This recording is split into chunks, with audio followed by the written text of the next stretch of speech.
welcome to Tarancore on YouTube, a place where I video for pleasure and not for profit right now. Today I'm going to be doing a partial book review, my takeaways from this book, and how I do a sort of Shabbat in my life. So the book I am going to be talking about today is 24/6 by Tiffany Schlein, The Power of Unplugging One Day a Week. I hope I've said her surname correctly. It's just, I'm reading it how it's written here. So this is themed around the Jewish practice of Shabbat. Now, I am not myself Jewish, but you will find out in this video how I came across it and how I incorporate it in my life. So first things first, in my early 20s, the first healthcare job I had was at a Jewish home. It wasn't a care home, but a lot of people were elderly. It was more of a physical disabilities, learning disabilities, 24-hour all-round care. So people worked in the day, people worked at night. And it had a very, when I first worked, they had a very family atmosphere because, well, the hours were long, so we were around each other a lot. Anyway, in that time, I was trained in the Jewish way of life, and I came to learn about modesty, like ways of dressing, practicing festivals, such as Passover, and on a Friday night we would gather together and we'd sing, have challah bread, have like a grape juice and a roast dinner, and obviously a lot of staff would work the Saturday, apart from the IT staff who got Friday and Saturday off. However, it was lovely seeing that you'd welcome the day in and have a meal. We'd often put like white sheets on the tables, so that was a really beautiful part. And I wouldn't say at the time I really incorporated a lot of it into my life. Aside from while I was at work, we tried to dress modestly, even though our jobs were quite physical and we got quite hot. But in my 30s, coming away from my 20s, I met a friend, and she is a practicing Jewish person, and I learn a lot from her. And with my work training and her, I kind of incorporate both those things now in life. So often we'll talk on a Sunday. If I find a moment before sunset, I'll message her saying, "Happy Shabbat, speak to you on Sunday." So we both respect that unless it's urgent, we won't be talking to each other on Saturday. So I'll go into some other aspects now. This book is a really great read. I really enjoyed reading it. The author talks about stories in her own life and other people's as well, so you can really get an idea of how to unplug from technology for 24 hours a week. And when I was reading How to Make the Beast Beautiful, that author does a similar thing where she just like unplugs from everyone one day. It could be Thursday, it could be Tuesday, anything. She just does it on one day where she's just got less input coming into her anxiety brain in some senses. Whereas this one, it focuses more on it being a Saturday, and the author does say that she doesn't use her phone, but the house phone is always there if people want to quickly call her for something. So she's still available, whereas some people would like switch off completely. She is a parent, so she talks about some parenting aspects with 2 daughters, which I think is quite interesting because she's got a completely different experience to someone that goes on TikTok as a regular normal thing in their life. My main takeaway that I've incorporated in life, because I think when you read books, it's important to, if it's really inspiring, to include it in your life. Otherwise, has it had such a big impact on you? So one thing that I incorporate is I try and do a sort of Shabbat. I call it my sort of Shabbat, where we, and again, this isn't perfect, where we get the chores done like Thursday, Friday. So chores are done like Thursday, Friday, Sunday. Sunday if I haven't managed to do them on the Friday. So things like hoovering, washing are done on those days, cleaning the bathrooms are done on those days. And then that leaves Saturday for more windows of just fun and enjoyment. I also, again, this isn't perfect, I also attempt not to go on my phone too much on the Saturday. I don't scroll on Facebook groups. I don't scroll on secondhand clothing stores. I try not to quickly look up when this is open, when that's opening, what day out we should go on. I save that for other days in the week because I don't do well with technology. Not that I can't use it, it's just really distracting. So I try and put a stop to that. And also with taking photos, I may quickly snap a photo, snap a video, because I just love capturing memories.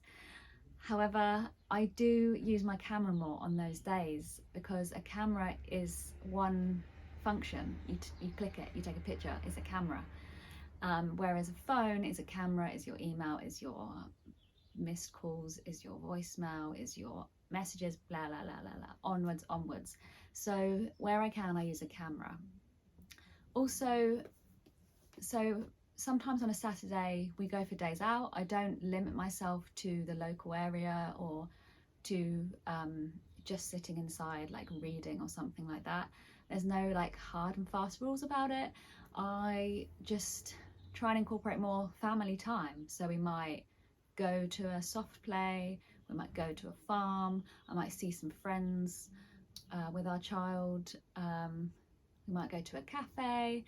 Just some really fun things to do that don't involve chores, because I think as a parent it can be so easy when you're at home to be like, oh, I need to put another wash on, I'll put it on, and then it beep beep beep, interruption, then it has to go in the dryer, beep beep, interruption.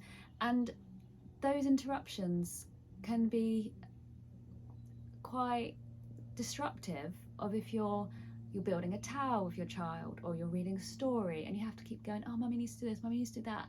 And I just feel like it's such a lovely time that it's not interrupted with household things that really, they can wait a few more hours. If as long as it's not out of control, I'm going to be playing and having fun. I don't want to spend a Saturday running around after all these things like playing catch up. And it actually reminds me, if you think of, again, this is a bit separate now, this is just my opinion of it. If you think about Christmas Day or a bank holiday, we've had bank holidays lately of the Jubilee, we've got the King's coronation coming up. And if you think about those days, everything comes to a standstill. At Christmas, everything comes to a standstill. And on that day, you end up like eating nice food, spending time with friends and family, and relaxing and enjoying yourself. So I feel like doing a sort of Shabbat gives us that each week. I don't wait for the 25th of December to relax and enjoy myself. We try and do it every week. And it makes it really, really special. And I think as a parent, you have to model what you'd like your child to do. And a lot of times I read that in parenting books, so it's kind of like you don't have to buy any parenting books, you just model things. And I'm modeling not going on my phone. I'm modeling I can relax without my phone, which I think is really important.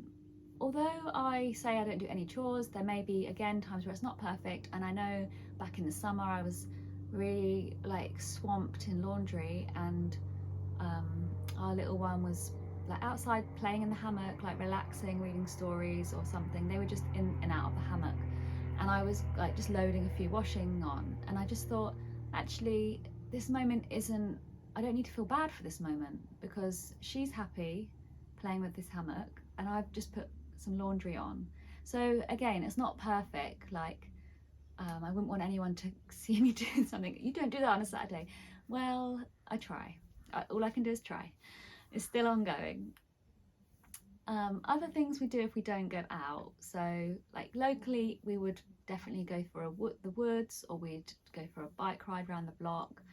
And inside, after any like clubs our little one has, we just have some tasty food, like it might be like a pizza, even if it's from the freezer.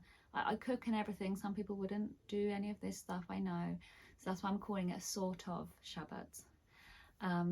Have some tasty food, have some like enjoyable snacks, might put a movie on, we might do lots of colouring or make a book or collage or some crafty things. And then also for my own time in the mornings, if I want to exercise, then I put on my exercise like regime, or I read my coffee table book, I have a nice coffee, things like that to recharge and reset. That's what I feel like this sort of Shabbat is. It's all about doing things that bring me joy, being there as a family and being present. So those are the things I really learned from this book. And sometimes if I'm like really on it, I will look at the time and I'll be like, okay, 6 p.m, system shut down. I got that from Cal Newport, the digital minimalism expert.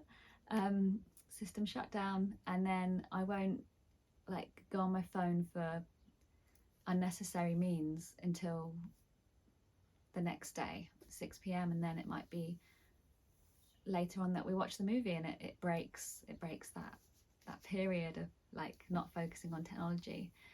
I think other times I was going to mention, if we're going for days out and we've got tickets or something, I will always try and get the tickets in paper form, or I may print them. I know because of the eco consciousness we have now, people don't want things printed, but sometimes I like to rebel against that, and I think, well, I don't want to look at my phone either, so I print tickets, or I get any necessary travel documents ready so that my attention is on this moment and not sucked into a handheld device.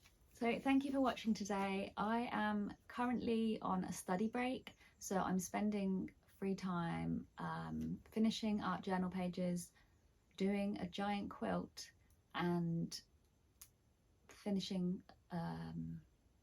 like a drawing series as well. So I'm really excited to share those videos when that's all done.